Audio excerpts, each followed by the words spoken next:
کمرے میں اندھیرا کیے بیڈ کے کونے میں سکڑی سمٹی خوف سے تھر تھر کانپتی ہوئی 9 سالہ ماہم اذیت سے دو چار تھی۔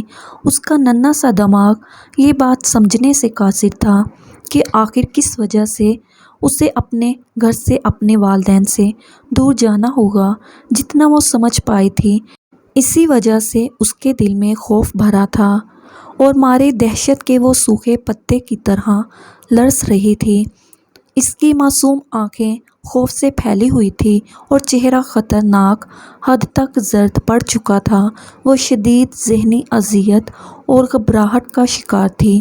صبح گھر میں جو شور شرابہ ہوا تھا اور اس کے بابا اور باقی کے رشتہ دار جس طرح سے پریشانی اور غم سے پاگل ہوتے ہوئے ایک ہی بات بار بار کہہ رہے تھے کہ اب ہم ایسا کیا کریں کہ ہماری معصوم بچی اس سب کی بھینٹ نہ چڑھے، کیونکہ ابھی تو جو صورتحال تھی اس کی بنا پر ہم داؤد خان جیسے درندے سے اپنی کمسن بچی کو نہیں بچا پائیں گے۔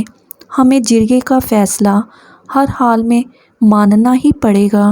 اور مجھے پورا یقین ہے کہ جرگہ یہی فیصلہ کرے گا کہ ماہم کو ان کے حوالے کیا جائے۔ اس کے ایک چچا نے پریشانی سے کہا تھا، جرگہ اور اس میں ہونے والے فیصلے کے مطابق ونی ہونا جیسے الفاظ بھلے ہی وہ بچپن سے اکثر سنتی آئی تھی، مگر ان کی گہرائی اور اصل مفہوم سے قطعی ناآشنا تھی۔ اسے بالکل اندازہ نہیں تھا کہ ونی ہونا کسے کہتے ہیں اور اس کی وجہ کیا ہوتی ہے۔ یہ معلوم تھا کہ ونی ہو کر جانے والی لڑکی کا کیا مقام اور حیثیت ہوتی ہے۔ وہ بس اتنا جانتی تھی کہ اسے ہمیشہ کے لیے اپنے گھر سے کسی اور کے پاس بھیج دیا جائے گا، اور یہی بات ہی اس کے لیے کسی خوف اور دہشت سے کم نہ تھی۔ وہ اپنے ماں اور باپ کے بغیر ایک دن بھی نہیں رہ سکتی تھی، اور ساری زندگی رہنا تو اس کے لیے موت سے بھی بڑھ کر تھا۔ اسی لیے جب سے یہ بات اس کے معصوم کانوں میں پڑی تھی، وہ ڈر کے مارے گھر کے اسٹور روم میں بند ہو کر اپنے تئیں خود کو چھپا کر بیٹھی تھی، تاکہ کوئی اس کو اس کے والدین سے دور نہ کر سکے۔ اس کے معصوم ذہن میں یہ بات آئی تھی کہ جب وہ چھپی رہے گی اور کسی کو نہیں ملے گی تو سب تھک ہار کر اپنا فیصلہ بدل لیں گے اور اسے ماں باپ سے جدا نہیں کریں گے۔ تبھی اس اسٹور روم کا دروازہ کھلا اور ایک سایہ تیزی سے اسٹور میں داخل ہو کر اس تک پہنچا تھا۔ اس سائے کو خود تک پہنچا دیکھ کر وہ مزید گھبرا گئی اور مارے خوف کے چیخنے والی تھی کہ اس کے منہ پر ہاتھ رکھ کر اس سائے نے اس کے کان میں سرگوشی کی۔ وہ کوئی اور نہیں بلکہ اس کی خالہ عقیلہ تھی، جنہوں نے ماہم کو گھبرائے لہجے میں مخاطب کیا، چلو میری بیٹی، اس جہنم سے دور چلو، ورنہ تمہیں اس درندے سے کوئی بھی نہیں بچا پائے گا۔ وہ پریشانی میں بچی کے سامنے ایک بار پھر سے کوئی بات دہراتے ہوئے اپنی سیاہ بڑی سی چادر میں اس کو چھپا گئیں۔ اپنی خالہ جو ماہم کو ماں کی طرح پیار کرتی تھی، اس کی چادر میں چھپ کر ان کے سینے سے لگی بے تحاشا ہچکیوں سے رونے لگی تھی۔ عقیلہ بیگم نے اس کے کانپتے نازک وجود کو اپنے سینے سے بھینچا اور خاموشی کے ساتھ گھر سے نکلتی چلی گئیں، کیونکہ وہ اچھی طرح جانتی تھی کہ 2 گھنٹے بعد بیٹھنے والے جرگہ میں کیا فیصلہ ہونے جا رہا ہے۔ یہ ان قبائلی لوگوں کی پرانی عادت تھی۔ مردوں کے کیے کی سزا ہمیشہ عورت کو ہی بھگتنی پڑی تھی، بھلے وہ کسی کی بے قصور اور معصوم سی بچی ہو، مگر جرگہ میں بیٹھے سردار اس بات پر کبھی بھی فکر مند نہیں ہوتے تھے، اور ہمیشہ فیصلے کی بھینٹ چڑھنے والی بچی یا جوان لڑکی ظلم و ستم کی چکی میں ہمیشہ کے لیے پستی رہ جاتی تھی، اور کبھی کسی نے اس ظلم کے خلاف آواز اٹھانے کی سوچ نہیں پالی تھی۔ مگر عقیلہ بیگم اس ظلم کے شدید خلاف تھی اور اپنی 9 سالہ بھانجی کو اس سب کا شکار نہیں ہونے دینا چاہتی تھی، اور اپنی آخری سانس تک اس کو بچانے کی کوشش کرنے والی تھی۔ ماہم کو ساتھ لیے اپنی حویلی کی طرف تیزی سے قدم بڑھاتے ہوئے وہ اس بارے میں بھی حد سے زیادہ پریشان تھی کہ انہوں نے یہ انتہائی قدم تو اٹھا لیا تھا، لیکن اگر ان کے بیٹے نے بھی ان کا ساتھ نہ دیا تو پھر وہ کیا کریں گی؟ مگر انہوں نے اس منفی سوچ کو ذہن سے جھٹک دیا۔ وہ اس بات کو پہلے سے سوچ کر مایوس نہیں ہونا چاہتی تھی۔ تھوڑی ہی دیر میں رات کے اندھیرے میں حویلی کے پچھلے دروازے کے ذریعے بڑی سی چادر میں لپٹی عقیلہ بیگم اپنی چادر میں چھپی ماہم کو لے کر ہانپتے کانپتے حویلی میں داخل ہو چکی تھیں۔ زنان خانے میں جاتے ہوئے عقیلہ بیگم اپنے بیٹے شاہ عالم کو ڈھونڈ رہی تھیں تاکہ اس سے بات کر سکیں۔ تبھی کمرے کی طرف جاتے ہوئے ان کی نظر حال کمرے میں بیٹھے شاہ عالم پر پڑی۔ وہ سامنے ہی بیٹھا اپنے لیپ ٹاپ میں پوری طرح مصروف تھا۔ عقیلہ بیگم نے تیزی سے اس کی طرف قدم بڑھائے اور دھیمی آواز میں پکارا، شاہ عالم، میرے بچے، خدا کے لیے میری مدد کرو، ورنہ یہ معصوم بچی بھی قبیلے کی باقی بے قصور بچیوں کی طرح بدلے کی بھیٹ چڑھ جائے گی۔ میں تم سے گزارش کرتی ہوں، اپنی ماں کو مایوس مت کرنا۔ عقیلہ بیگم کے اچانک بولنے پر شاہ عالم، جو کہ اپنے کام میں بری طرح سے مگن تھا، اچھل کر صوفے سے کھڑا ہوا تھا۔ کچھ پل تو اپنی ماں کے اچانک بولے جانے والے الفاظ کی اسے بالکل سمجھ نہیں آئی تھی، مگر جب سامنے اپنی خالہ کی 9 سالہ معصوم سی بیٹی کو ڈرا سہما کھڑا دیکھا تو اس کو ساری بات سمجھ میں آ گئی۔ وہ بے یقینی اور غصے سے گویا ہوا تھا۔ ماں، آپ یہ کیا کہہ رہی ہیں؟ یہ تو بہت چھوٹی سی بچی ہے، ایسا کیسے ہو سکتا ہے؟ کوئی اس کے ساتھ ایسا ظلم کرنے کا سوچ بھی کیسے سکتا ہے؟ آپ پلیز پریشان نہ ہوں، ماہم کو کچھ نہیں ہوگا، شاہ عالم نے اپنی ماں کو تسلی دیتے ہوئے مضبوط لہجے میں کہا تھا۔ مگر عقیلہ بیگم اس کی بات سن کر نفی میں سر ہلاتے ہوئے رو دیں، یوں جیسے اپنے بیٹے کے بھولے پن پر انہیں یقین نہ آیا ہو۔ تم اچھی طرح جانتے ہو شاہ عالم کہ اس قبیلے میں قتل کا بدلہ زیادہ تر سرزمین کی بجائے ونی کے ذریعے لیا جاتا ہے، اور پھر جرگے میں بیٹھے سرداران یہ ظالمانہ فیصلہ کرتے ہوئے اس بات کو کبھی بھی نہیں دیکھتے کہ ونی کی جانے والی بدنصیب 9 سالہ بچی ہے یا 80 سالہ بوڑھی خاتون۔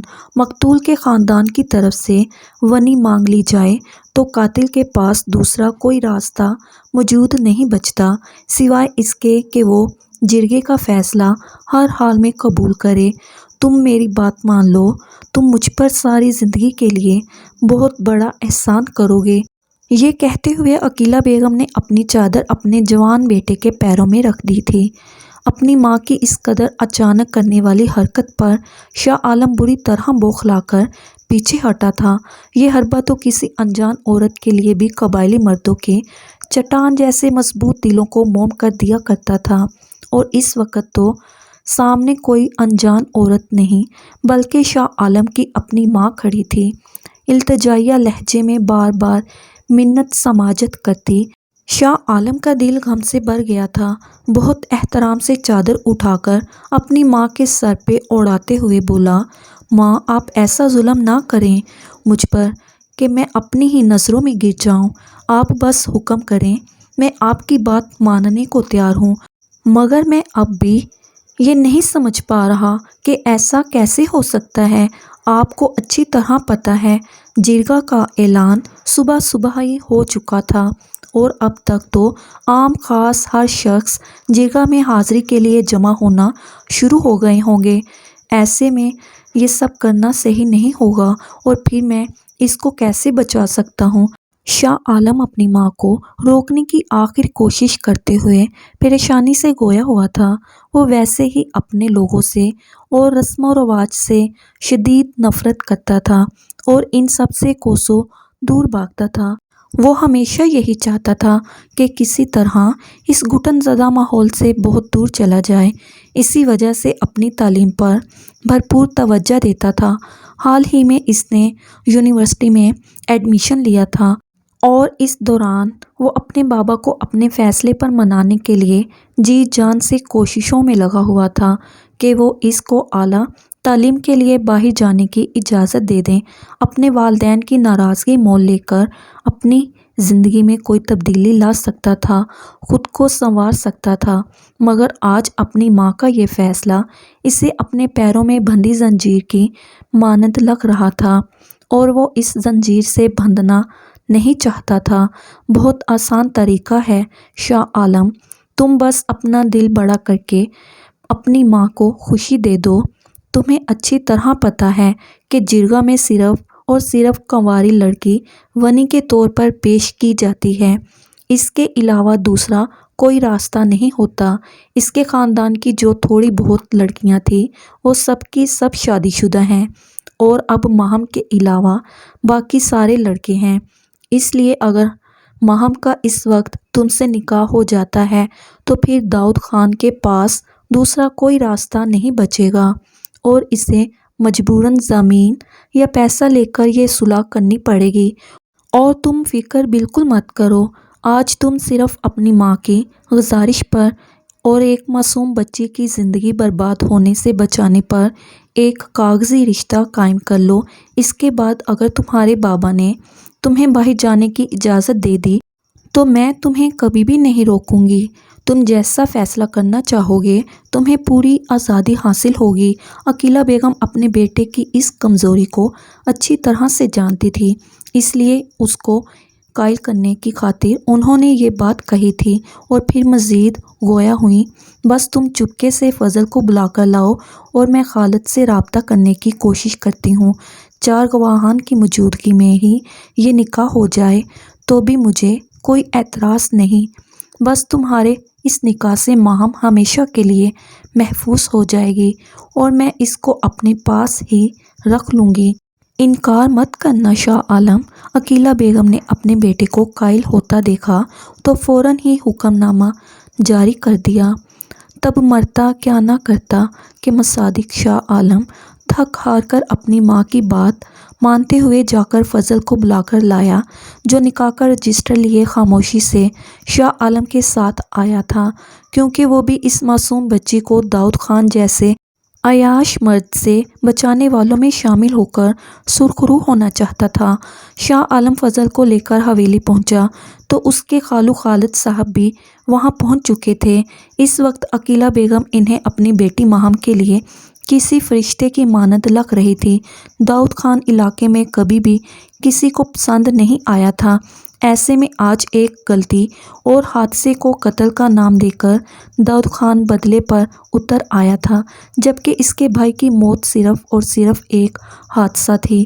شہر سے گاؤں آتے ہوئے یہ واحد چھوٹی سی سڑک تھی جس پر ایک طرف سے دلاور خان کی گاڑی آ رہی تھی اور دوسری جانب سے خالد صاحب کی۔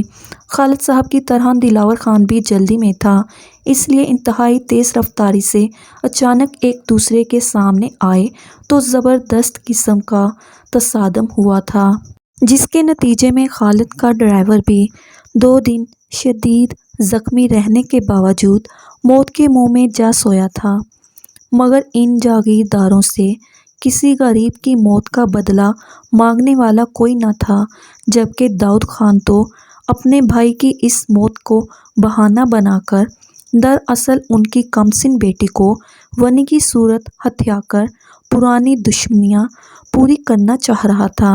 اور خالد صاحب اس فیصلے کے بالکل حق میں نہ تھے، مگر داؤد خان جیسے مضبوط خاندان سے تعلق نہیں رکھتے تھے کہ ان لوگوں کی دشمنی مول لے سکتے، نہ ہی ان کا اپنا خاندان انہیں یہ سب کرنے کی اجازت دیتا تھا۔ وہ اپنے گزشتہ رویوں پر شرمندہ بھی تھے۔ سجیلہ بیگم سے برخاست ہونے کے باعث وہ عرصہ دراز سے اپنے سسرالی رشتہ داروں کے ساتھ بھی بالکل عزت سے پیش نہیں آتے تھے، اور آج ان کی بیٹی کی خاطر اتنا بڑا قدم اٹھانے والی ان کی سالی صاحبہ تھی، جبکہ خالد صاحب کے اپنے سگے بہن بھائی جو بظاہر بہت پریشان اور گھبرائے ہوئے تھے، مگر اس قسم کی بغاوت کرنے کا بالکل بھی کوئی ارادہ نہیں رکھتے تھے۔ اس بات سے خالد صاحب کا سر شرمندگی اور ندامت سے جھکا ہوا تھا۔ نکاح کی رسم انتہائی رازداری سے ادا کی گئی، اور اس کے بعد زندگی میں پہلی بار شاہ عالم بھی اپنے بابا کی جرگے میں موجودگی کے باوجود خود بھی وہاں پر جا پہنچا تھا، کیونکہ جرگے کے فیصلے کے دوران ہی اسے یہ بات سب کو بتانا تھی کہ ماہم اس کے نکاح میں ہے۔ اگر یہ بات جرگہ کے سرداران کے علم میں لانے میں تھوڑی سی بھی دیر ہو جاتی تو معاملہ بگڑ سکتا تھا، جیسا کہ تقریباً سب کو ہی اندازہ ہو رہا تھا۔ جرگہ میں قتل کے بدلے زرزمین اور لڑکی کی بات ہوئی تو داؤد خان نے پہلے فرصت میں زرزمین کی بجائے ماہم خالد کو بطور ونی اپنے نکاح میں لینے کا فیصلہ سنانا تھا۔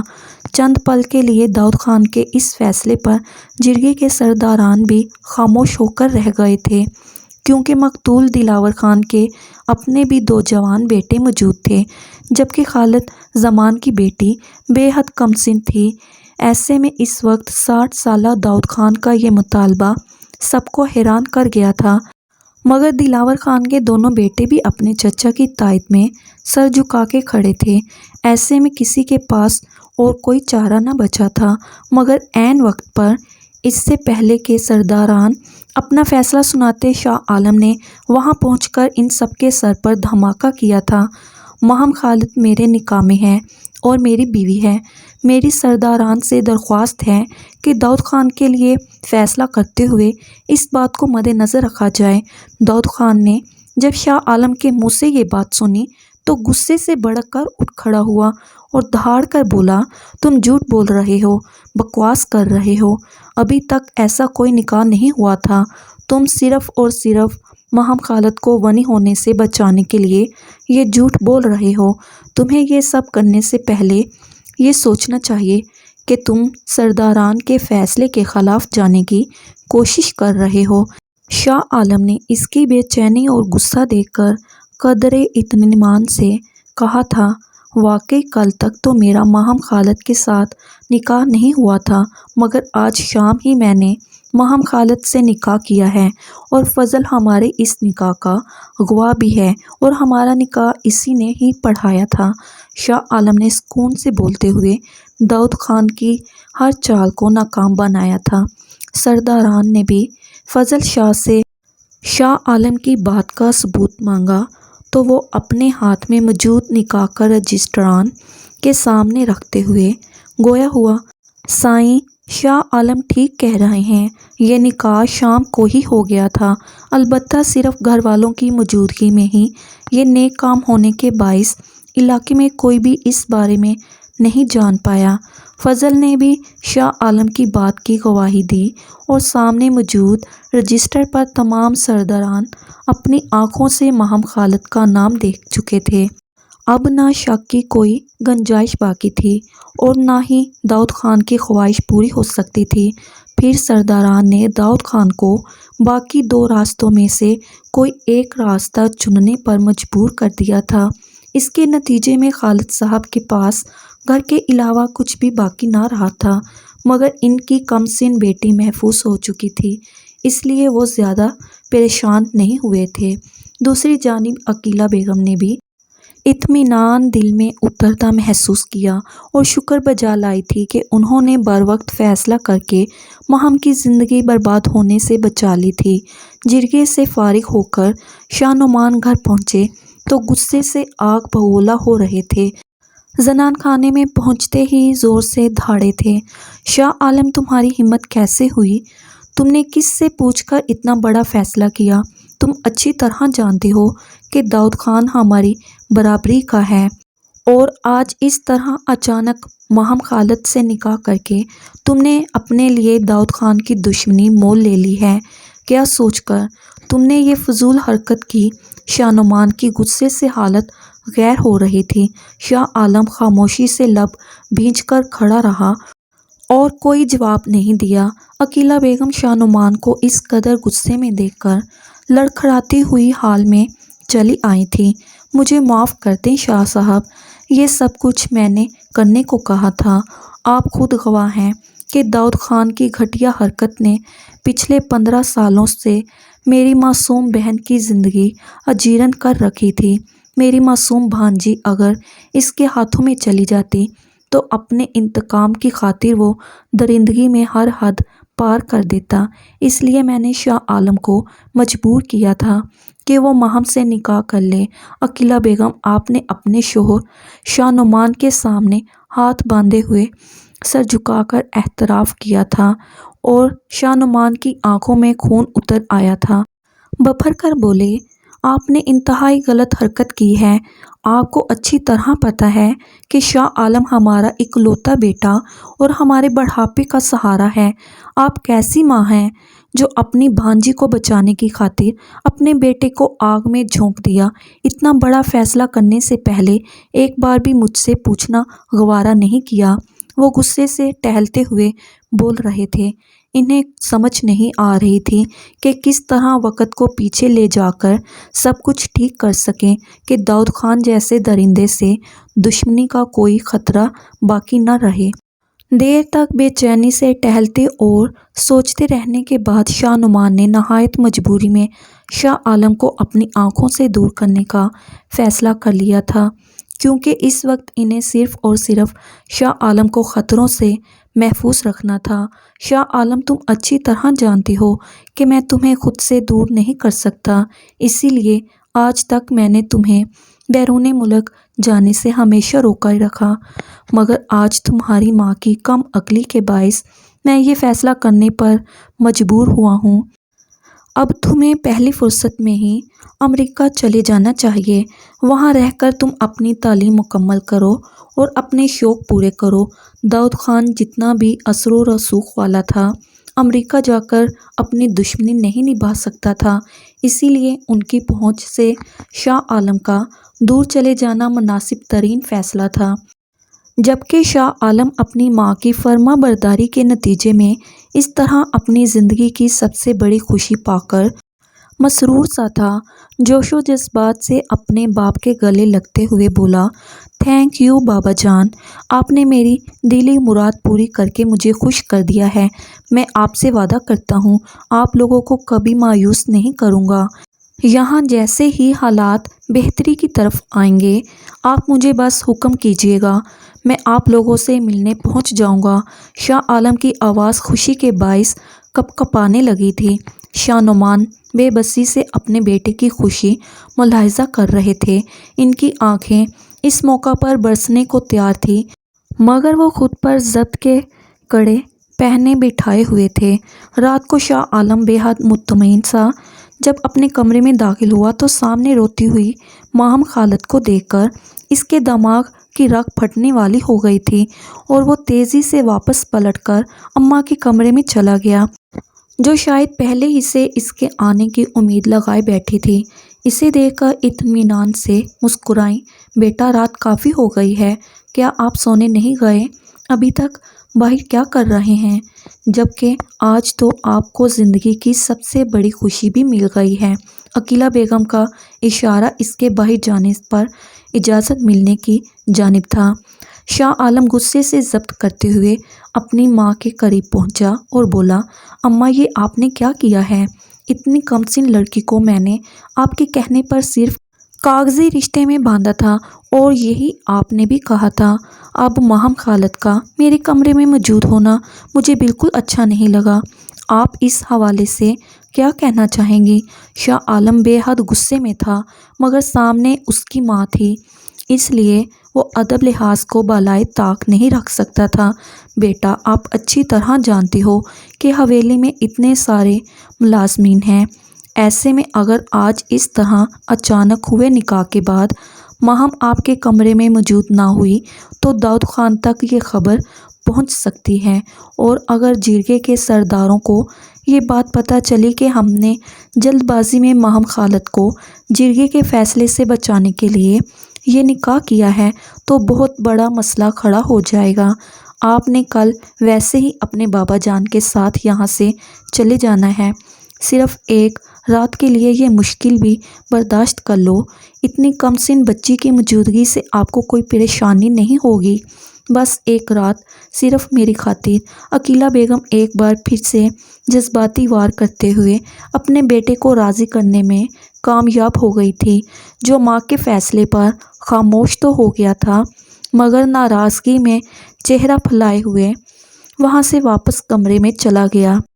ماہم خالد اسے دوبارہ کمرے میں داخل ہوتا دیکھ کر گھبرا گئی تھی، کیونکہ تھوڑی دیر پہلے وہ بے حد غصے میں اسے گھورتے ہوئے وہاں سے گیا تھا۔ نکاح ہو جانے کے باوجود بھی ماہم خالد اسے رشتے کی نزاکت کو نہیں سمجھتی تھی۔ شاہ عالم دوبارہ کمرے میں داخل ہوا اور ماہم کو گھبراتا ہوا دیکھ کر گہری سانس بھرتے ہوئے خود کو نارمل کرنے کی کوشش کرنے لگا۔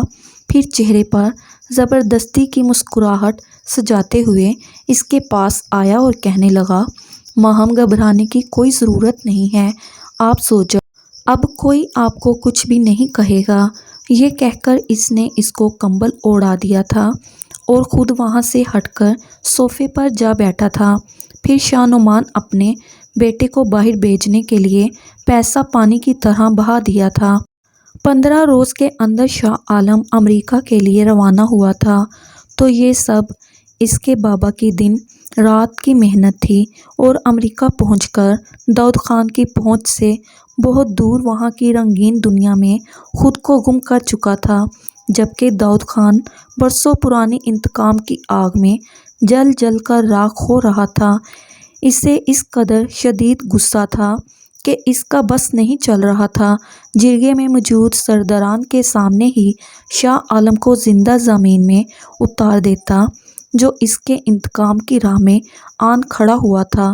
ابھی تھوڑی دیر پہلے ہی داؤد خان کا ملازم خاص اس کے پاس یہ پیغام لے کر آیا تھا کہ شاہ عالم علاقے تو دور ملک میں بھی نہیں ہے، بلکہ چند گھنٹے پہلے ہی امریکہ کے لیے پرواز کر چکا ہے۔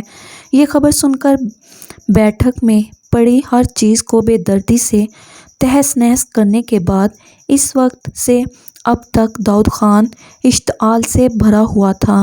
داؤد خان ایک نہایت عیاش مرد تھا، جسے قبیلے کی روایات کا بھی کوئی پاس نہ تھا۔ تعلیم کے بہانے اپنے علاقے سے شہر جا کر بس حیا اور شہری آوارہ لڑکوں کی صحبت میں ہر بات بھلا بیٹھا، اور شہر میں کالج کی لڑکیاں اور اس کے بعد یونیورسٹی کی لڑکیوں کو اپنے پیسے اور خوبصورتی کے سرسبز باغ دکھا کر اپنے اپارٹمنٹ تک لے کر آتا تھا، اور اپنی ہوس مٹا کر بالکل کسی ناکارہ چیز کی مانند ایک طرف پھینک دیتا۔ وہ لڑکیاں جو شہری لڑکوں کے ساتھ دوستیاں کر کے مہنگے مہنگے تحفے اور اس کے بدلے میں عام سی ملاقاتیں کرنے والی تھیں، داؤد خان جیسے بدفطرت شخص کے ہاتھوں رسوا ہو کر کسی کو منہ دکھانے کے لائق نہ رہتی تھی، اور بالکل ہی غائب ہو جاتی۔ اور اگر کوئی لڑکی ڈھیٹ بن کر دوبارہ سے اپنے معمول پر آتی، تب بھی داؤد خان کسی بھی لڑکی پر دوسری بار نظر ڈالنا گوارا نہیں کرتا تھا۔ انہی عیاشیوں کے باعث وہ اس قدر منہ زور ہو چکا تھا کہ ایک بار جب وہ یونیورسٹی سے فارغ ہو کر اپنے گھر والوں سے ملنے کے لیے گیا، تو وہاں پر اس کو ایک بے حد خوبصورت لڑکی دکھائی دی۔ کئی روز تک اپنے قبیلے کی سخت روایات کے باعث ہیں وہ خاموشی سے اس لڑکی کو منانے میں لگا رہا، مگر وہ لڑکی داؤد خان کو دیکھتے ہی ایسے اچھل پڑتی جیسے کانٹوں پر پیر آ گیا ہو۔ 2-3 بار اس طرح سامنا ہونے کے بعد داؤد خان سے مزید صبر نہ ہوا، اور ایک روز اس لڑکی کو تنہا اپنے سامنے پا کر وہ خود پر قابو نہ رکھ پایا، اور یہ بھی بھول گیا کہ اس وقت ارد گرد علاقے کے کئی خواتین فصلوں کی کٹائی کے لیے موجود ہوتی ہیں۔ وہ آج کے روز اس موقع کو ہاتھ سے جانے نہیں دینا چاہتا تھا، اس لیے دست درازی پر اتر آیا۔ تب اپنا آپ اس عیاش مرد سے چھڑانے کے لیے سجیلا نے اس اونچے چوڑے مضبوط مرد کے منہ پر تمانچہ دے مارا تھا۔ اپنے منہ پر ہاتھ رکھے حیرت زدہ سا داؤد خان کبھی اس لڑکی کو دیکھتا تو کبھی چور نظروں سے ارد گرد دیکھنے لگتا۔ جو لوگ اس وقت آس پاس موجود تھے، تھپڑ کی گونج کانوں میں پڑتے ہی سب ہی اس کی طرف متوجہ ہو چکے تھے۔ داؤد خان اپنی ذلت برداشت نہیں کر پایا تھا، اور دل میں بدلے کی آگ لیے وہاں سے واپس شہر لوٹ گیا تھا۔ کئی روز تک گھر والوں سے بھی بالکل رابطہ نہیں کیا، مگر اس کی اس حرکت سے سجیلا کی زندگی میں طوفان کھڑا ہو گیا تھا۔ خالد زمان جو دل کی چاہت سے سجیلا سے شادی کر چکے تھے اور اس پر کبھی کوئی سختی نہ کی، 2 روز کے اندر اندر یہ بات اڑتی ہوئی ان کے کانوں تک پہنچ گئی، جیسے انہیں بھی اپنی بے عزتی کا ایسا ہوا تھا، جس کا نتیجہ یہ نکلا کہ خالد زمان نے اس روز کے بعد کبھی بھی اپنی بیوی پر یقین نہ کیا اور نہ ہی کبھی نرمی والا برتاؤ کیا، بلکہ بات بات پر کپاس کی طرح دھنک کر رکھ دیتے۔ کئی بار تو خالد زمان جنونی کیفیت میں مبتلا ہو کر سجیلا کو بری طرح سے مارتے کہ وہ کئی روز تک ہسپتال میں پڑی رہتی، مگر پھر بھی ان کا دل کبھی بھی نرم نہیں ہو پایا تھا، نہ ہی خاندان کے کسی فرد نے کبھی انہیں اس بات پر روک ٹوک کی تھی، کیونکہ خاندان کے بھی تقریباً سبھی افراد کو اس بارے میں علم ہو چکا تھا اور سب ہی یہی بات کرتے تھے کہ اگر داؤد خان ایسی حرکت کبھی بھی نہ کرتا، اگر تمہاری بیوی اس کو خود ہی کوئی اشارہ نہ دیتی، اسی نے ضرور اس کی امید بندھائی ہوگی کہ وہ اس حد تک پہنچ گیا تھا۔ اب جب بات سب کے سامنے کھل گئی ہے تو یہ خود کو پاک دامن ثابت کرنے کی کوشش کر رہی ہے، مگر بالکل بھی قابل رحم نہیں ہے۔ ہم بھلے بڑے خاندان والے نہیں ہیں، مگر پھر بھی ہر ایک کی اپنی عزت ہوتی ہے۔ قبیلے کے معمولی گھرانوں کی بہو بیٹیاں بھی ایسی حرکت نہیں کرتی ہیں جیسی حرکت تمہاری بیوی نے کی ہے۔ بہنوں، بھائیوں اور ماں کے بھڑکانے پر خالد زمان ہر گزرتے روز پہلے سے زیادہ شدت سے اپنے غصے کا اظہار کرتے۔ کافی عرصہ تک اولاد نہ ہونے پر بھی خالد زمان سجیلا کو ہی ذمہ دار ٹھہراتے تھے اور ہر وقت طعنے دیا کرتے تھے۔ سجیلا کی زندگی میں اگر انہیں کوئی کندھا میسر تھا جس پر سر رکھ کر وہ رو سکتی تھی، وہ صرف اور صرف ان کی بہن عقیلہ تھی، جو شاہ خاندان کے بہو تھی۔ دونوں بہنیں غضب کی حسین تھیں اور اسی وجہ سے ہی دونوں کی شادیاں بھی اچھے گھرانوں میں ہوئی تھیں، مگر داؤد خان کی ہوس بھری نگاہ اور دست درازی نے سجیلا کی زندگی ہمیشہ کے لیے جہنم بنا کر رکھ دی تھی۔ عقیلہ بیگم نے کئی بار ڈھکے چھپے الفاظ میں خالد زمان کو سمجھانے کی کوشش کی، مگر وہ عقیلہ بیگم کو بھی بنا کوئی لحاظ رکھے بے نقط سنا ڈالتے تھے۔ شادی کے کافی عرصے بعد خالد زمان کے ہاں ایک پھول سی بیٹی کی پیدائش ہوئی۔ اس دوران خالد زمان اپنے رویے کو کافی حد تک نارمل کر چکے تھے، کیونکہ وہ نہیں چاہتے تھے کہ ان کے گھر میں آنے والی یہ خوشی ان کے غصے کی بھینٹ چڑھ جائے، اور اپنی بیٹی سے بھی بے پناہ پیار کرتے تھے۔ کبھی اسے پھولوں کی چھڑی سے بھی چھونا گوارا نہ کیا، مگر ماہم خالد اپنے بابا کا غصے میں آ کر سجیلا کو بری طرح سے مار پیٹ کرنا اپنی آنکھوں سے دیکھ کر ہمیشہ سے خوف زدہ رہتی تھی، اور اکثر ہی ایسے موقعوں پر وہ کمرے میں اندھیرا کیے کونے میں سکڑی سمٹی بیٹھی رہتی، اور باپ کے بے حد لاڈ پیار کے باوجود بھی وہ اپنے باپ کے قریب نہیں ہو پاتی تھی، نہ ہی پر اعتماد بچی بن سکی تھی، بلکہ اپنے باپ کے رویے کے باعث وہ سہمی ہوئی بزدل بچی بن چکی تھی اور ذرا ذرا سی بات پر خوف سے پیلی پڑ جاتی تھی۔ 9 سال تک جیسے تیسے زندگی گزر ہی گئی تھی، اور تب اچانک ایک روز اس کے بابا خالد زمان پریشانی کے عالم میں گھر میں داخل ہوئے۔ تھوڑی دیر بعد اس کے چچا اور تایا بھی وہاں پہنچ چکے تھے، اور تب خالد زمان نے اپنے بھائیوں کو سب کچھ تفصیل سے بتایا تو اس کے چچا غصے سے بھر گئے اور کہنے لگے کہ آپ کو اس طرح سے بد احتیاطی ہرگز نہیں کرنی چاہیے تھی۔ آپ اچھی طرح جانتے ہیں کہ علاقے کی وہ سڑک کس قدر خطرناک ہے، ایسے میں آپ کو اتنی تیز رفتاری میں گاڑی نہیں چلانی چاہیے تھی۔ اب بدقسمتی یہ ہے کہ سامنے سے ٹکرانے والی گاڑی کسی اور کی نہیں بلکہ علاقے کے بڑے سرداران میں سے ایک کی تھی، اور دلاور خان کی اچانک ہونے والی موت پر اس کے گھر والے بالکل خاموش نہیں بیٹھیں گے اور جلد از جلد جرگہ بلائیں گے۔ تب ماہم کو داؤد خان جیسے گھٹیا مرد کے عتاب سے کوئی بھی نہیں بچا پائے گا۔ آپ یہ اچھی طرح جانتے ہیں کہ پیسے اور جائیداد کے لحاظ سے داؤد خان اور دلاور خان ہم سے کئی درجے اوپر ہیں۔ اس کے علاوہ داؤد خان کے تو عزائم کب سے ہی کافی خطرناک ہیں، اس کے بارے میں بھی ہم سب ہی جانتے ہیں۔ داؤد خان کو آج اپنا انتقام پورا کرنے کا موقع مل گیا ہے، وہ تو خون کے بدلے خون پر بھی راضی نہیں ہوگا۔ ایسے درندوں کے ہاں ہوتے ہوئے بھی آپ کس طرح اتنی لاپرواہی دکھا سکتے ہیں؟ یہ بھی پتہ ہے آپ کو کہ وہ عیاش لوگ اکثر ہی شہر آتے جاتے ہیں۔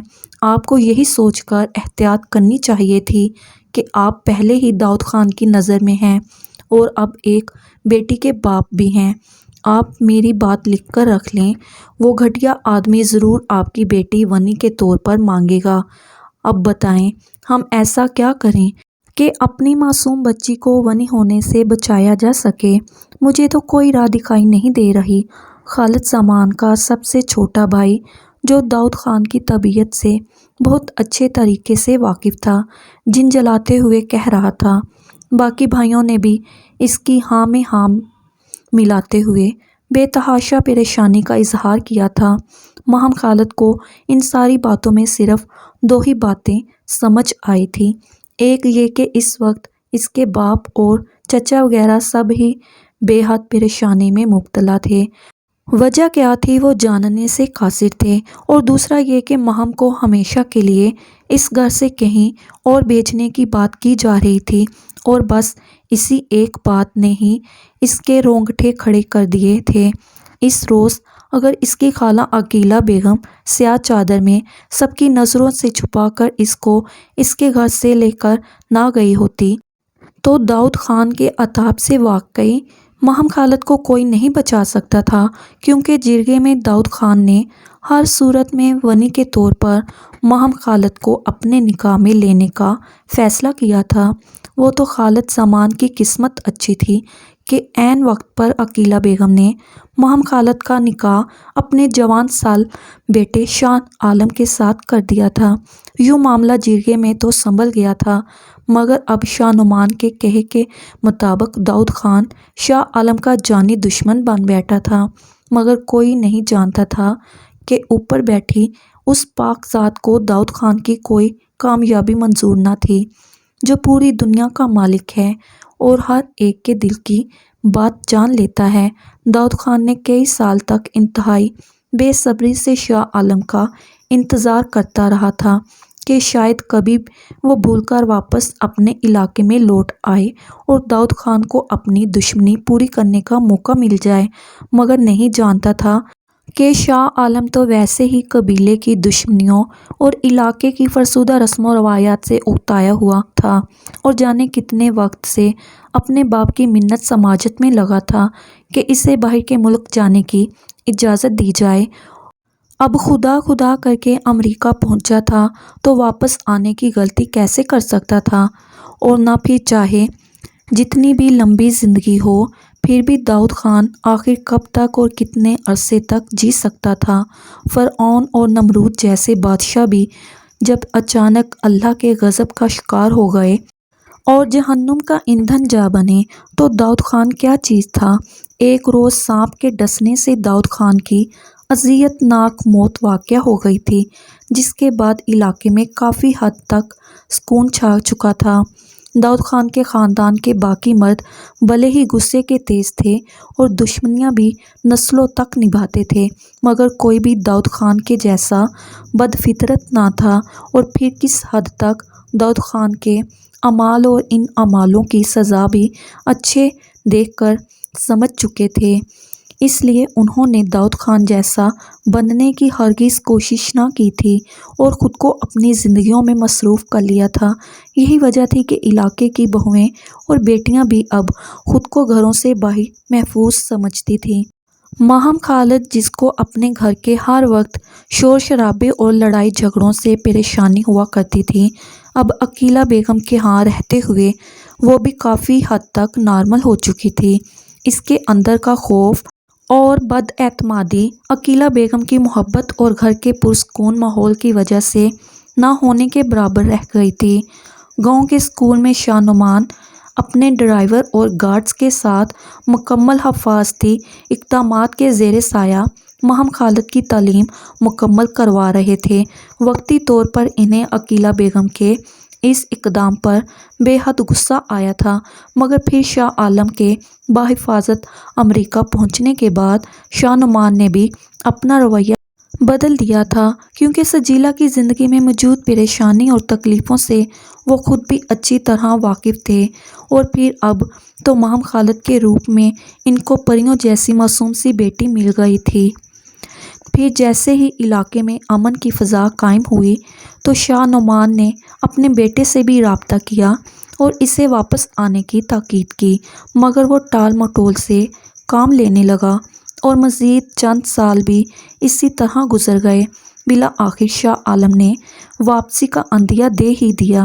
شاہ نعمان نے حویلی میں آج صبح سے ہی ہنگامی صورتحال نافذ کی ہوئی تھی، کیونکہ پورے 10 سال کے بعد شاہ عالم واپس حویلی آ رہا تھا۔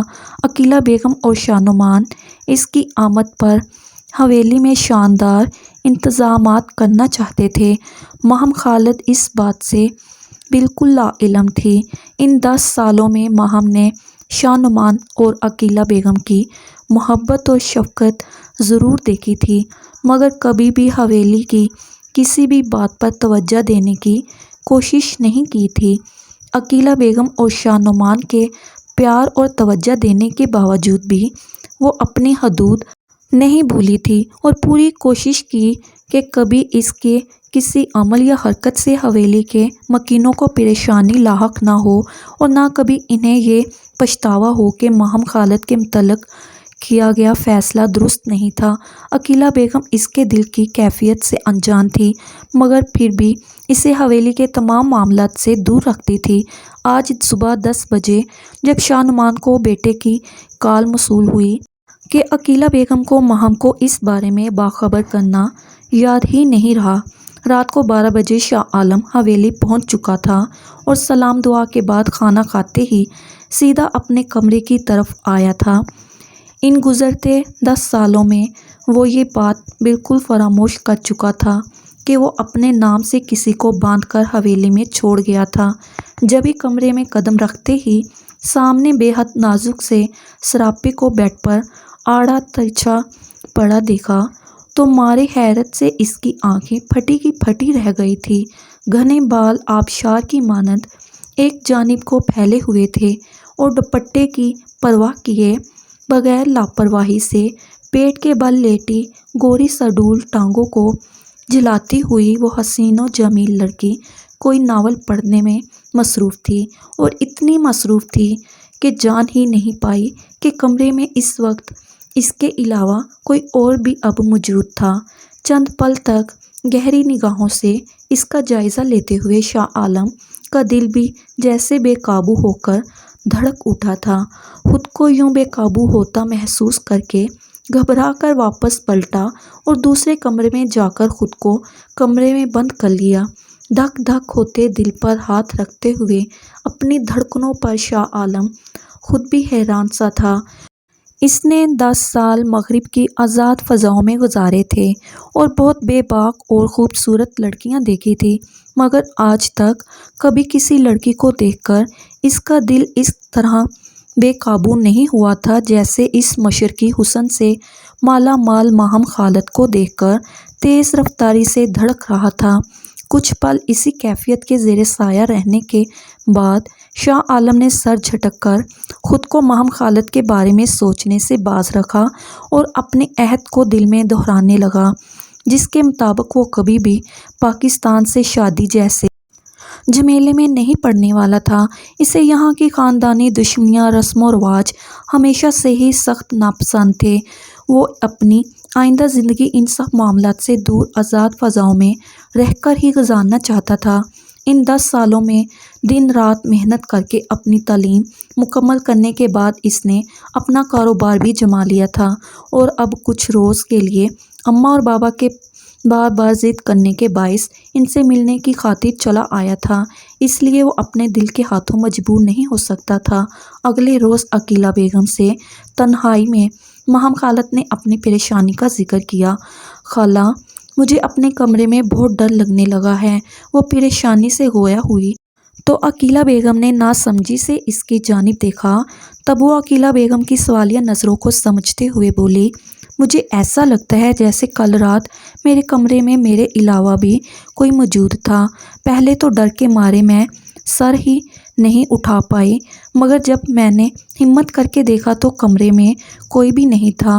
مجھے سمجھ نہیں آئی کہ یہ سب کیا تھا، مگر اس کے بعد رات بھر میں بے چینی سے کروٹیں بدلتی رہ گئی اور ایک پل کے لیے بھی سو نہیں پائی۔ ماہم خالد اپنی خالہ کو اپنی پریشانی بتانے لگی، جبکہ اس کی بے حد سوجی ہوئی آنکھیں اس کی ہر بات کی سچائی کا منہ بولتا ثبوت بنی ہوئی تھی۔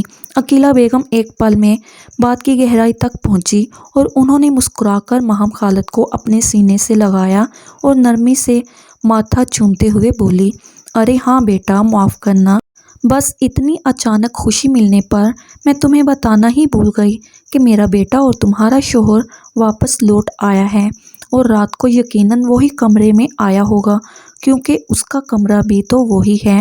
تمہیں وہاں دیکھ کر وہ وہاں سے چلا گیا ہوگا، مگر گھبراؤ نہیں، تم یہاں بالکل محفوظ ہو۔ عقیلہ بیگم نے اپنے تئیں اس کو مطمئن کر دیا تھا، مگر وہ بے حد پریشانی اور گھبراہٹ میں مبتلا ہو گئی تھی۔ نہیں جانتی تھی کہ شاہ عالم کا رویہ اس کے ساتھ کیسا ہوگا۔ ساس سسر نے تو کبھی اس کو ماں باپ کی کمی بھی محسوس نہیں ہونے دی تھی، اور اس وجہ سے وہ کافی پر اعتماد ہو چکی تھی، مگر اسے اپنی عزت نفس بھی بے حد عزیز تھی۔ ان 10 سالوں میں جیسے جیسے وہ شعور کی منزلیں عبور کرتی گئی، اپنے شوہر کا بیزار رویہ بھی اچھی طرح محسوس کرنے لگی تھی۔ وہ اپنے ماں باپ سے جب بھی رابطہ کرتا صرف انہی سے باتیں کیا کرتا تھا، نہ تو کبھی اس نے ماہم خالد کے بارے میں پوچھا اور نہ ہی کبھی اس سے بات کرنے کی کوشش کی۔ اب 10 سالوں کے بعد وہ اچانک واپس لوٹ آیا تھا، اور اب بھی نہیں معلوم تھا کہ اس رشتے کو لے کر وہ کیسے عزائم رکھتا تھا۔ اس سب پر ماہم خالد کا گھبرانا نہایت فطری عمل تھا۔ اگر وہ ماہم خالد سے بچ رہا تھا تو ماہم خالد بھی ہر ممکن کوشش کرتی کہ شاہ عالم کی موجودگی میں کمرے سے باہر قدم تک نہ رکھے۔ ایسے ہی ایک روز عقیلہ بیگم اور شاہ نعمان اپنے بیٹے کے ساتھ شام کی چائے سے لطف اندوز ہو رہے تھے۔ تب عقیلہ بیگم نے خود ہی بات چھیڑ دی، بیٹا کتنا لمبا عرصہ تم پردیس میں رہے اور میں بے چینی سے تمہارا انتظار کرتی رہی تھی۔ اب مجھے تمہاری اولاد دیکھنے کا شوق ہے۔ میں چاہتی ہوں کہ تم ہمیں جلد پوتے کی خوشی دو۔ شاہ عالم اپنی ماں کی بات سن کر مسکرایا تھا۔ جی ہاں، مجھے بھی اس بات پر کوئی اعتراض نہیں ہے، لیکن جانتی ہیں، اس کے لیے شادی کرنا سب سے پہلا امر ہے، شاہ عالم نے پرسکون انداز میں جواب دیا۔ تو شاہ نعمان اور عقیلہ بیگم دونوں ہی حیرت سے اس کو دیکھنے لگے۔ بیٹا، شادی کی کیا ضرورت ہے؟ عقیلہ بیگم بات کر رہی تھی کہ شاہ عالم حیرت سے ان کی بات بیچ میں اچک کر بولا، کیا مطلب اماں؟ کیا اب میری شادی نہیں ہونے دیں گی؟ اور بنا شادی کے آپ کو پوتا بھی چاہیے؟ شاہ عالم نے حیرانگی سے اپنی ماں کی جانب دیکھا تو عقیلہ بیگم دھیرے سے مسکرا کر بولی، بیٹا تمہاری شادی تو کب کی ہو چکی ہے۔ کیا تم بھول گئے ہو کہ ماہم خالد آج سے 10 سال پہلے ہی تمہارے نکاح میں آ چکی ہے؟ عقیلہ بیگم نے اس کے سر پر دھماکہ کیا تھا۔ کیا مطلب ماں؟ 10 سال پہلے کا وہ صرف کاغذی رشتہ آپ ابھی تک لے کر گھوم رہی ہیں۔ میں آپ کو پہلے ہی بتا چکا تھا کہ میرا کیا ارادہ ہے، اور آپ نے بھی مجھ سے وعدہ کیا تھا، یہ صرف اور صرف کاغذی رشتہ ہے۔ اب جب وہ جوان ہو چکی ہے تو آپ کو اس کی شادی کہیں اور کر دینی چاہیے تھی۔ آپ نے ابھی تک اس کو کیوں لٹکا رکھا ہے؟ ہمارے علاقے میں 15-16 سال کی لڑکی کی شادی ہو جاتی ہے، اور اب وہ شاید 20 کی ہونے والی ہے۔ بلا وجہ آپ نے اس کو اتنا انتظار کروایا، کیونکہ میرا تو اسے بیوی بنانے کا کوئی ارادہ نہیں۔ شاہ عالم بیزاری سے گھویا ہوا تھا۔ اس کے اس رویے کو دیکھ کر شاہ نعمان اور عقیلہ بیگم بالکل خاموش ہو گئے تھے، کیونکہ شاہ نعمان اپنے بیٹے کے ساتھ کسی بھی قسم کی زبردستی کے قائل نہیں تھے، مگر عقیلہ بیگم دل میں کچھ اور ہی سوچ رہی تھی۔ انہوں نے رات کو ماہم خالد کو اپنے پاس بلایا اور بولی، ماہم بیٹا، تمہیں میری بات تحمل سے سننی ہے اور اس پر عمل بھی کرنا ہے۔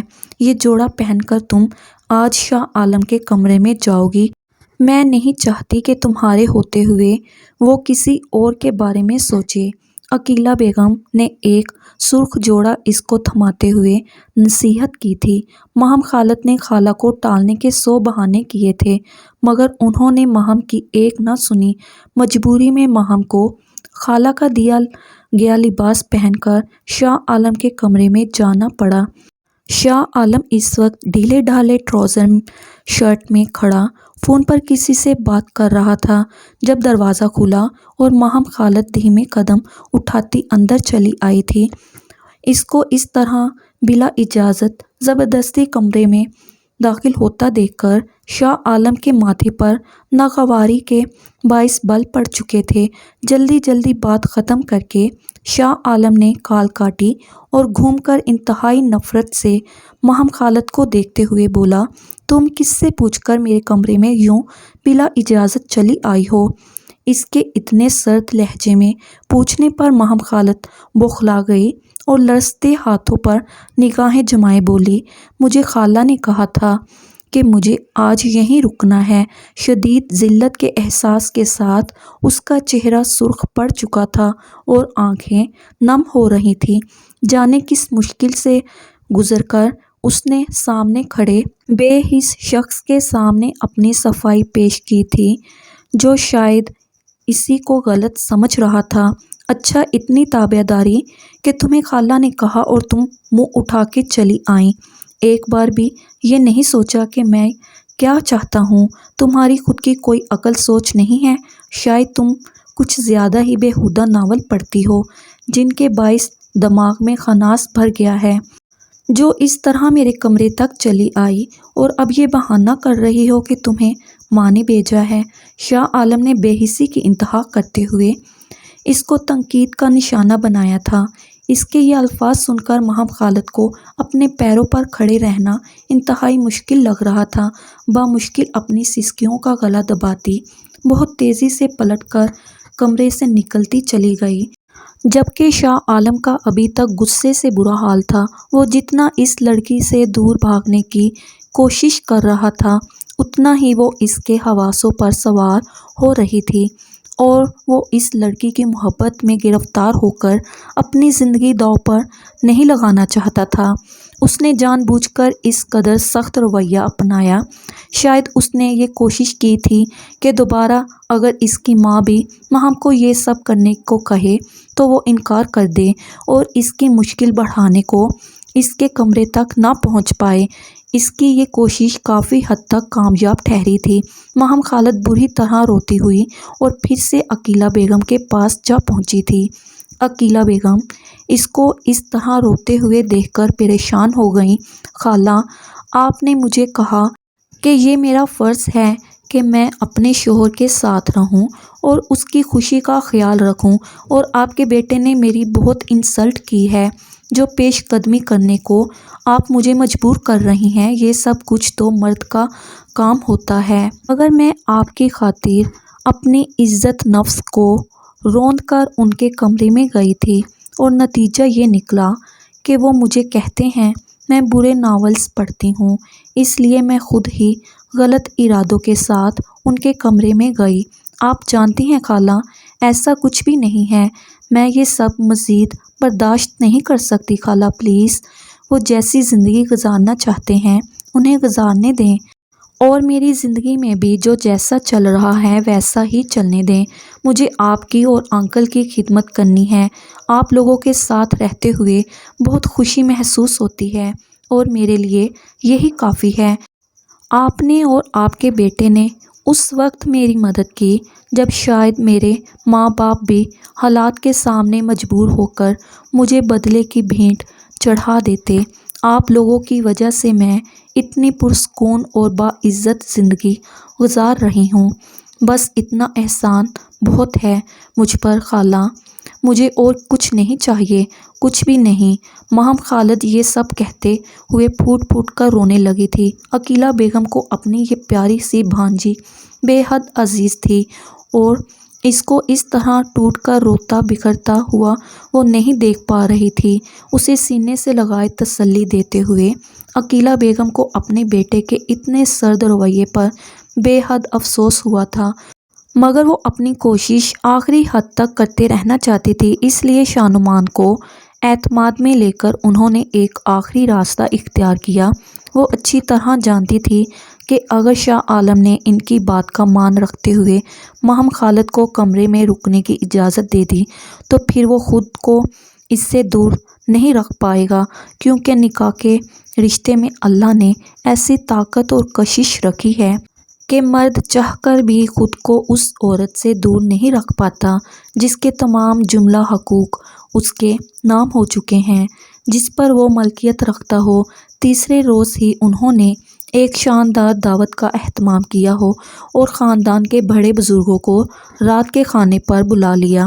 رات کا کھانا کھا کر کافی دیر تک وہاں بیٹھنے کے باعث بہت سے مہمان اسی حویلی میں قیام کر چکے تھے، کیونکہ رات زیادہ ہونے اور ان مہمانوں کے گھر دور ہونے کی وجہ سے خطرناک راستوں سے گھر جانا بہت رسکی ہوتا ہے۔ اس لیے ان مہمانوں کے رکنے پر عقیلہ بیگم اپنے بیٹے شاہ عالم کے پاس گئیں اور بولی، بیٹا، خدا کے لیے ایک آخری بار میری مدد کر دو۔ تم اچھی طرح جانتے ہو کہ دشمن ہمیشہ طاق میں رہتا ہے۔ اب ماہم خالد جوان ہو چکی ہے اور اس کا دوسرے کمرے میں رکنا بالکل بھی مناسب بات نہیں ہے۔ بھلے ہی داؤد خان مر چکا ہے مگر ان کے وارث ابھی بھی موجود ہیں۔ وہ کسی بھی وقت اپنے باپ چچا کا انتقام لینے کی خاطر کوئی سخت قدم اٹھا سکتے ہیں۔ ایسے میں بالکل نہیں چاہوں گی کہ ان مہمانوں کی موجودگی میں ماہم خالد دوسرے کمرے میں سوئے اور کسی کو بھی اس بارے میں کچھ پتہ چلے۔ سمجھدار انسان ہمیشہ وہی ہوتا ہے جو گھر کے معاملات گھر تک ہی رکھے اور قریبی ترین رشتہ داروں کو بھی اپنے انتہائی ذاتی معاملات کے بارے میں کچھ بھی اندازہ نہ ہونے دے۔ عقیلہ بیگم نے رسان سے سمجھاتے ہوئے اپنے بیٹے کو ایک بار پھر سے مجبور کر دیا تھا۔ وہ مجبوراً سر جھکا گیا اور ماں سے ایک بار پھر ناراض ہو چکا تھا۔ عقیلہ بیگم اپنی چال کامیاب ہوتی دیکھ کر خوش ہوتے ہوئے کمرے سے نکلی اور سیدھا ماہم خالد کے کمرے میں چلی گئیں۔ اس کو بے حد خوبصورت گولڈن کلر کا نفیس سا ڈریس تھما کر ہدایت دیتے ہوئے بولیں، میری بیٹی، ایک آخری بار اپنی خالہ کی بات مان لو۔ آج کے بعد میں وعدہ کرتی ہوں تمہیں کبھی پریشان نہیں کروں گی۔ بیٹا، اب ہم بوڑھے ہو چکے ہیں اور ساری زندگی تم ہمارے سہارے نہیں گزار سکتی۔ تمہیں ایک مضبوط سہارے کی ضرورت ہے۔ اس کے لیے تمہیں ایک آخری بار اپنے شوہر کو خود قائل کرنا چاہیے۔ میاں بیوی کے رشتے میں انا کو نہیں لانا چاہیے۔ بیٹا، تم اچھی طرح سمجھتی ہو کہ اکثر اوقات اپنا گھر بچانے کی خاطر عورت ذات کو ہی قربانی دینا پڑتی ہے، اور یہ خصوصیت عورت میں خود اللہ تعالیٰ نے ہی ڈالی ہے کہ وہ صبر اور برداشت سے کام لے، اور اس کے نتیجے میں اللہ کے ہاں بہترین اجر ہے۔ یہ ڈریس پہن کر اچھے طریقے سے تیار ہو جاؤ اور بغیر گھبرائے خاموشی سے کمرے میں جا کر بیٹھ جانا۔ اگر اللہ نے چاہا سب کچھ ٹھیک ہو جائے گا انشاءاللہ۔ اپنے بیٹے کو سمجھانے کے بعد عقیلہ بیگم نے اپنی چہیتی لاڈلی بھانجی کو بھی اطمینان سے سمجھایا تھا، اور وہ اپنی خالہ کی بات کا مفہوم سمجھ گئی تھی۔ اس لیے کافی گہرے گلے والے شاندار اور نفیس کام کے گولڈن میکسی فراق کو پہن کر وہ بہت اہتمام سے تیار ہوئی تھی۔ بیک سے گہرے ہوتے گلے پر اس نے بالوں کو کھلا چھوڑ دیا۔ نیچرل سے میک اپ سے اس کے حسن کو چار چاند لگ گئے تھے۔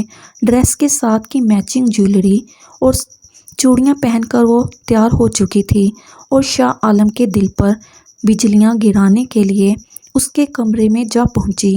آج خالہ کے سمجھانے پر وہ بھی الگ انداز سے سوچ رہی تھی، کیونکہ وہ بری لڑکی نہیں تھی، مگر شاہ عالم پر شرعی اور قانونی حق رکھتی تھی۔ ایسے میں اس کو شرمندہ ہونا یا خاموشی سے اپنے شوہر کو کسی اور کا ہوتے دیکھنا بہت مشکل ثابت ہو سکتا تھا۔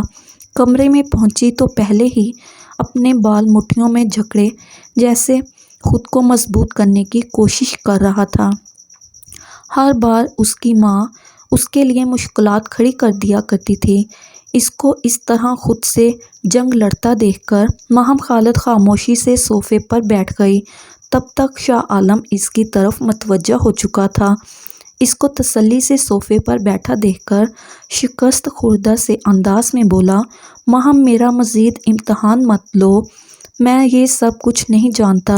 مجھے اپنے اس قبیلے کی نسلوں تک چلنے والی دشمنی اور ان کی بھینٹ چڑھنی بیٹیوں کے فیصلے بالکل پسند نہیں ہیں، اس لیے میں یہاں پر نہیں رہنا چاہتا۔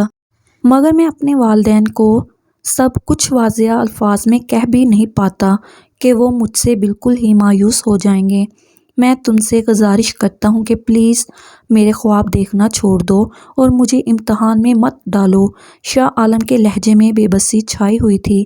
ماہم خالد کے چہرے پر ایک تاریک سایہ لہرایا تھا۔ پھر وہ ضبط کرتی ہمت کر کے بولی، اگر آپ یہاں رہنا نہیں چاہتے تو ایسا بھی تو ہو سکتا ہے کہ آپ مجھے بھی اپنے ساتھ ہی لے جائیں۔ میں بھی آپ کی طرح ہی مجبور اور بے بس ہوں۔ آپ تو پھر ایک مرد ہیں، حالات سے جیسے بھی ہو آپ اپنی حفاظت کرنا جانتے ہیں، مگر میں خالہ اور انکل کی محتاج ہوں، ان کے بغیر خود کی حفاظت تک نہیں کر سکتی۔ پلیز آپ میری مشکل کو سمجھنے کی کوشش کریں۔ ماہم سر جھکائے روحانی میں بولتی چلی جا رہی تھی، مگر شاہ عالم اس کے پہلے جملوں میں ہی اٹک کر رہ گیا تھا۔ کچھ دیر سوچتے رہنے کے بعد اسے ماہم خالد کی یہ تجویز پسند آئی تھی۔ اس کی آنکھوں میں چمک ابھری تھی اور اب وہ مسکراتے ہوئے ماہم خالد کو بغور جائزہ لے رہا تھا، جو ابھی سر جھکائے جانے کون کون سی تعویلیں دیتی، بے حد معصوم اور دل کو چھو جانے کی حد تک پیاری لگ رہی تھی۔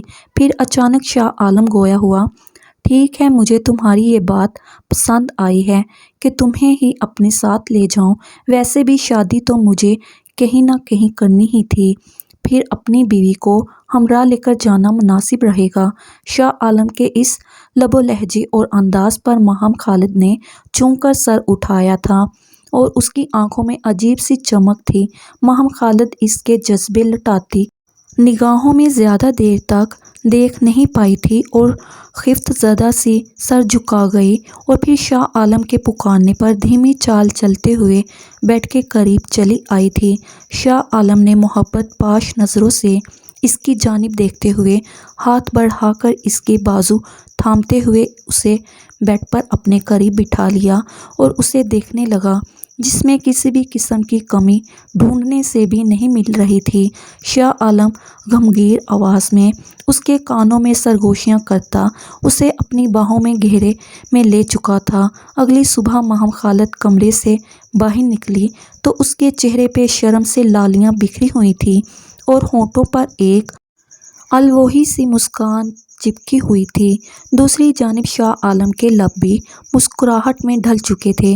عقیلہ بیگم نے اپنے منصوبے کو کامیاب دیکھ کر تشکر بھری سانس خارج کی تھی۔ ان دونوں کی مطمئن اور خوشی دیکھ کر دونوں خوش دلی سے مسکرا دیے تھے۔ اس کے بعد سب کی باہمی رضامندی کے ساتھ شاہ عالم اور ماہم خالد آج امریکہ جانے کی غرض سے ایئرپورٹ پر پہنچ چکے تھے۔ پہلو میں موجود بیوی جو چند روز میں ہی شاہ عالم کے دل کی ملکہ بن چکی تھی، اسے دیکھ کر مسکراتے ہوئے شاہ عالم نے سوچا، سچ ہے، مرد مضبوط سے مضبوط ہو بھی عورت کے حسن سے زیادہ دیر تک بچ نہیں سکتا ہوگا۔